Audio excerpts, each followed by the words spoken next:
আসসালামু আলাইকুম, সবাই কেমন আছেন? আলহামদুলিল্লাহ আমি অনেক ভালো আছি। তো আজকে আমি আপনাদেরকে দেখাচ্ছি টমেটো সস বানালাম বাসায়। টমেটো যেহেতু সিজনটা চলে যাচ্ছে, ভাবলাম বাসায় টমেটো সস বানিয়ে নিলাম। তো এখানে আমি অনেকগুলো টমেটো, পাকা একদম টকটকে টমেটো নিয়েছি, দেখতেই পাচ্ছেন। তো যারা যেখান থেকে দেখছেন অবশ্যই চ্যানেলটাকে সাবস্ক্রাইব করে রাখবেন, যারা করছেন তাদেরকে অসংখ্য ধন্যবাদ। তো চলুন এখন আমি দেখিয়ে দিচ্ছি। তো এখানে কেটে নিলাম, সবগুলো কেটে রেডি করে নিয়েছি। তো এখানে টমেটোটা কাটার একটা সিস্টেম আপনাদেরকে দেখিয়ে দিই। এইভাবে টমেটোটা কেটে নেবেন, শক্ত অংশটা কেটে ফেলে দিবেন। আর এই সাদা অংশটা অবশ্যই বুকের যে সাদা অংশটা থাকে ওইটা ফেলে দিবেন। এই শক্ত অংশটা থাকলে টমেটো সসটা কিন্তু বেশি সুন্দর একটা রেজাল্ট আসে না। তো যাই হোক, এখানে আমি এখন 2-3টা এলাইচের এই দারচিনি ডালা দিয়ে দেব এবং গোলমরিচের যে 2-3টা হয় এগুলো দিয়ে দিব। এখন আমি এখানে রসুন এবং আদা, পেঁয়াজ কয়টা দিয়ে দিচ্ছি পরিমাণ মতো। আর বেশি দিয়ে দিলে এটা কিন্তু অনেক বাজে একটা ঘ্রাণ চলে আসে। তো এখানে সব কিছু দিয়ে এখন আমি 4-5টা কাঁচামরিচ দিয়ে শুকনো মরিচ দিয়ে দিলাম। দিয়ে এখন এটাকে জাল করে নেব। একদমই কোনো পানি দেব না, একদম পানি ছাড়া। এখানে একটু শুকনো মরিচের গুঁড়া দিয়ে দিলাম, সামান্য কালারটা ভালো আসার জন্য।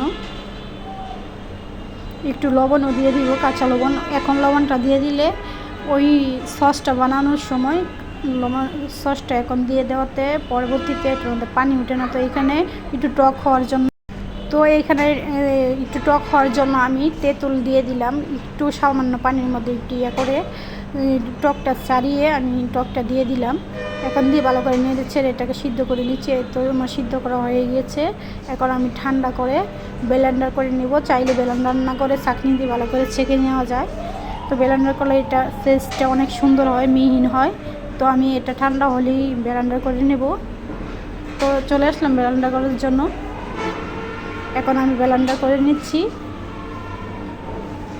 তো আমার ব্লেন্ডার করা হয়ে গিয়েছে। এখন আমি এটা কড়াইয়ের মধ্যে আবার বসিয়ে দিলাম। তো এখানে চিনি দিয়ে দিলাম আমি আমার পরিমাণ মতো। আপনারা আপনাদের পরিমাণ মতো অবশ্যই চিনিটা দিয়ে দিবেন, বেশি চিনি দেওয়া যাবে না, অবশ্যই কম চিনি দিতে হয় এখানে। আর এই রমজানে তো আমাদের সবারই ভালো লাগে সস খেতে, যে কোনো ভাজা পোড়ার সাথে, তাই ভাবলাম বানিয়ে ফেললাম।